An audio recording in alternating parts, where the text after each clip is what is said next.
Baxia punya power rotasi yang cukup baik, ngebuat akhirnya mungkin side lanes yang bakalan cukup ngebantu ataupun bahkan menggendong trio mid lane dari tim Zeta. Oke, tapi kalau gitu dari draft Papulung, Ziwan. Shoji, Zeta.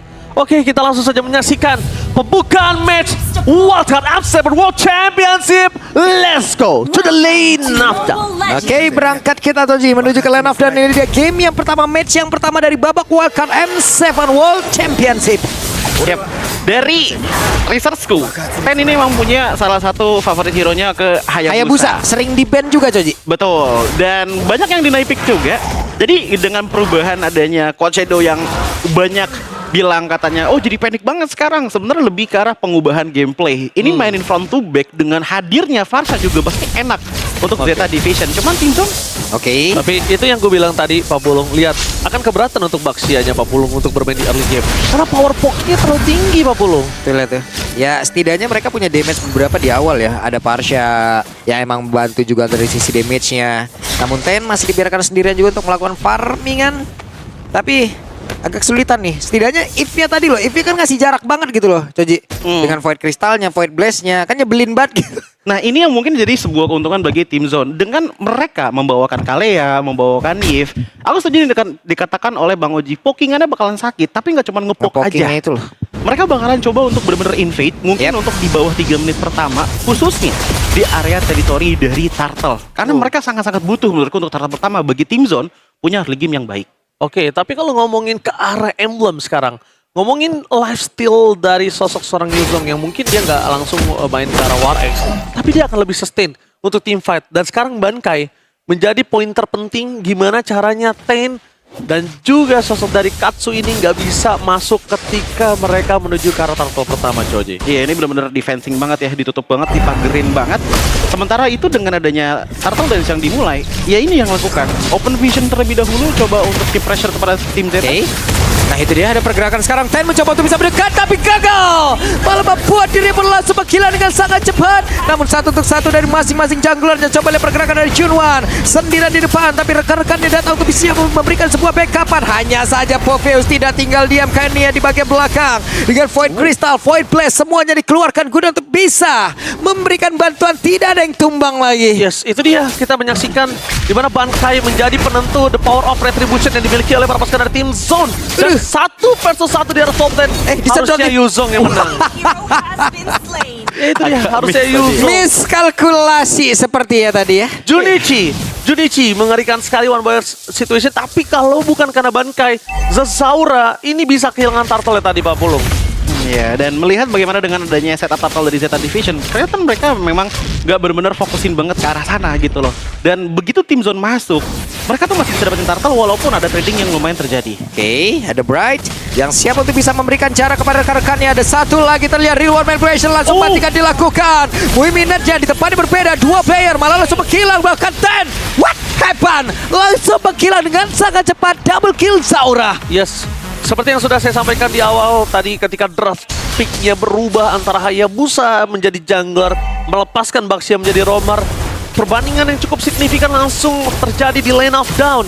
Mereka kesulitan untuk bermain di arah early game-nya. Baxia tidak sekeras itu, tidak secepat itu untuk mendapatkan level Joji seperti ketika dia menjadi sosok seorang jungler. Iya, yang lebih kelihatan lagi adalah dari tim Zeta Division yang emang coba untuk ngikutin tempo dari bagaimana trio mid lane-nya tim Zone berjalan. Kayak dimanapun tim Zone bergerak, Zeta bakal ngikutin gitu, udah menangin damage-nya.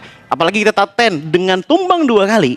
Ini bakal ngedinai ataupun sangat memperlambat pembuatan item damage-nya. Rem langsung ini dia. Junichi, walaupun dia tahu dengan adanya posisi, Oke, sendirian. What? Apa yang terjadi? Posisi ketahuan di mana Turtle pun sudah muncul. Kemungkinan besar akan menjadi milik dari tim Zone. ya itu dia Junichi, walaupun dengan War Axe yang sudah di nerf seperti kita tadi perdebatan berada di arah patch note, tetap akan menjadi satu item yang penting, bukan karena lifesteal-nya aja jadi Shoji. Dan solo kill di arah bottom lane hampir terjadi, Pak Pulung. Oke, itu dia penapan memori, tidak mau dikeluarkan, hanya saja Zaura malah menjadi korban. Terjadi banyak peperangan yang tidak terduga. Real war manipulation langsung terlihat pula, tapi beri bagian bawah, coba lihat apa yang akan terjadi. Zaman Force Miring dikit nggak masalah. Miring dikit nggak masalah, tapi udah Salah bubar. Udah bubar tak jalan. Salah arah nampaknya untuk para pasukan dari tim Z1. Lihat para pasukan dari tim Z1 yang harusnya tadi Haritnya mau coba untuk maksa ke sebuah Lah di bawah. Lah kesedot abis dong. Oke, wildcard begitu wild ini kayaknya, Coci. Bener-bener wild banget ya, karena kita ngelihat kayak setiap menit bakal ada team fight yang berjalan. Bahkan aku ngelihat dari tim zone, mereka banyak banget inisiasi yang lebih agresif dibandingkan dengan Zeta. Tapi kayak contohnya tadi ada Jason Shin di bawah. Itu jujur menurutku agak sedikit overdiving. Ngebuat akhirnya ada kill streak yang harus dipecahkan. Ngebuat Zeta masih bisa bernafas sedikit. Tapi ngeliat dari rotasi kayaknya tim zone masih bisa leading.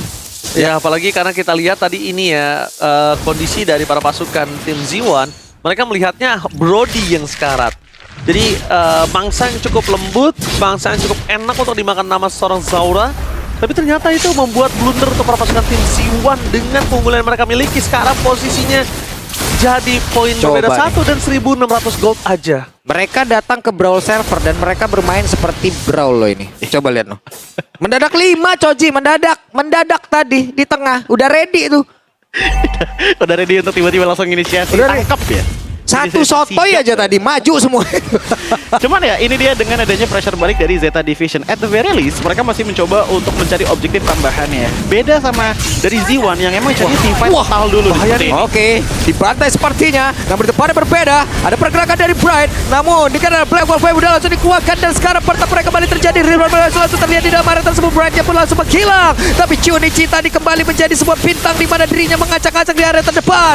Zaman Force terlihat. Bahkan tuh sekarang ada Bankai menjadi orang terdepan guna untuk bisa melindungi rekan-rekan dari bagian belakang, membuat sebuah barricade di tempat yang lain. Dan harus merasakan seperti apa pahitnya kehidupan dan Muiminet selesai. Nowhere to run. Nggak ada jalan untuk lari dari para pasukan Zeta Division. Muiminet terakhir akan ditutup jalannya oleh para pasukan dari tim Z1. Chunichi kali ini dia harus terperangkap karena sosok dari Bankai benar-benar mengerikan. Bankai lagi-lagi kita melihat di mana dia membuat pasukan dari Z1 itu bisa mendapatkan turtle dan bahkan poin kill yang cukup melimpah. Sebenarnya tadi aku ngelihat dari Zeta Division, mereka punya setup team fight yang lumayan bagus. Junichi tadi di belakang itu dapetin 3 orang sekaligus. Namun sayangnya follow up-nya ini emang kurang keras dari belakang. Baxia dengan ada itemnya Radiant Armor dan baru Radiant Armor ini nggak bakalan terlalu kuat untuk bisa menutup adanya burst damage dari Zaura. Ini Bright mau bersinar kah? Oke, ada bantingan yang langsung dilakukan. Terlihat terjebak sendirian, akankah fokus damage-nya langsung masuk dalam tubuh dari Kani dan benar mendadak 3 player langsung down. Katsu hampir saja tadi menjadi korban. Wow. Begitu crispy-nya tadi dirinya itu ditembakin loh itu. Wow, itu lihat permainan dari sosok Zaura. Dia tahu dia bisa dapetin Ten dengan 3 kali hit. Semua pasifnya nyala, membuat Ten harus tergeletak lemas di depan sana. Untungnya sosok dari seorang Katsu masih punya jalan untuk bisa pulang. Wings by Wings dengan very Loh. dia berhasil untuk mundur. Hampir kelewatan tadi ya. Ingat ya, itu ada tombol di mana itu bisa diberhentiin dimanapun kita inginkan ya, jangan bablas loh. Tapi ya, aku ngeliat adanya pattern yang cukup repetitif tapi benar-benar jalan terus sama tim zone. Dengan caranya mereka ambil satu, initiate team fight. Kalaupun emang nggak mau diambil, seenggaknya mereka pick off 2. Itu adalah pattern yang terus terjadi, namun sangat works karena Zeta Division untuk sekarang tidak punya ekonomi yang dibutuhkan untuk bisa melakukan counter setup. Apalagi bagian Lord yang muncul nih. Nah ini pilihannya 2, antara push turret dan hilangkan Holy Defense ya, atau coba pancing ke dalam Lord bagi tim zone kepada Zeta Division. Ini bukan hanya tentang ekonomi, tapi lihat gimana caranya Baxianya ditutup. Baxianya sekarang mau coba untuk invade menuju ke arah Lord. Udah akan ada Bright di sana. Bright tahu, oke, Kani nggak sekuat itu. Dengan melihat dari item para pasukan dari tim Z1, semuanya udah capable untuk bisa numbangin sosok dari seorang Kani. Mereka udah punya Glowing, Endless, Hunter Strike. Bahkan kita ngomongin dari Harit, dia punya damage yang cukup sekarang menuju ke arah Holy Crystal. Ya, even untuk dari item pun kita ngeliat adanya perbedaan jauh juga sebenarnya dari Zex Aura. Kita bandingkan dengan adanya Ten. Ini yang ngebuat akhirnya damage per second yang dibawakan oleh Team Zone tuh benar-benar stabil banget. Bahkan kita ngeliat untuk K-nya itu sendiri ya, ini adalah waktunya emang untuk Harris bersinar. Apalagi Harris yang udah snowball dari awal. Makanya aku bilang dari awal, sebenarnya Team Zone emang bermain bener-bener kalau misalkan emang ada snowball eksplosif yang mereka bisa bawakan, ya mereka bawakan untuk di game kali ini. Kelihatan dari early game-nya, tiap menit yang berjalan ya, apalagi dengan Harris yang hampir sudah full item dan mungkin lagi mengejar ke arah Holy Crystal. Beda sama adanya Fovius yang dimana mereka mencari dynamic itemnya. Dari Oke. segi offense ada, defense juga ada, dengan anti-Quest sudah disematkan. Pertanyaan aku, Choji, kenapa Yes. Hayabusanya tetap bermain dengan Sky Piercer dengan kondisi saat ini? Endless lebih wise menurut aku. Ya mungkin menurutku di sini adalah karena Brunei juga nggak bisa ngapa-ngapain. Dari damage pun belum terlalu Bright. berasa. Oke, Oh. Bright akan kami mendapatkan satu korban dan benar saya ada Judici menjadi korban dan shutdown. Satu bintang utama mereka yang dari tadi memberikan sebuah aksi, namun untuk kali ini malah menjadi korban utama dan tennya pula sempat hilang kembali. Mega kill masih langsung didapatkan. Wipeout selesai harusnya. Wipe out Sewer mereka dengan roamer mereka shifting secara tiba-tiba. Itu ngebuat Z1 udah pasti langsung pede banget dari awal. Pasti dari draft selesai mereka udah pasti yakin mereka pede. Oke,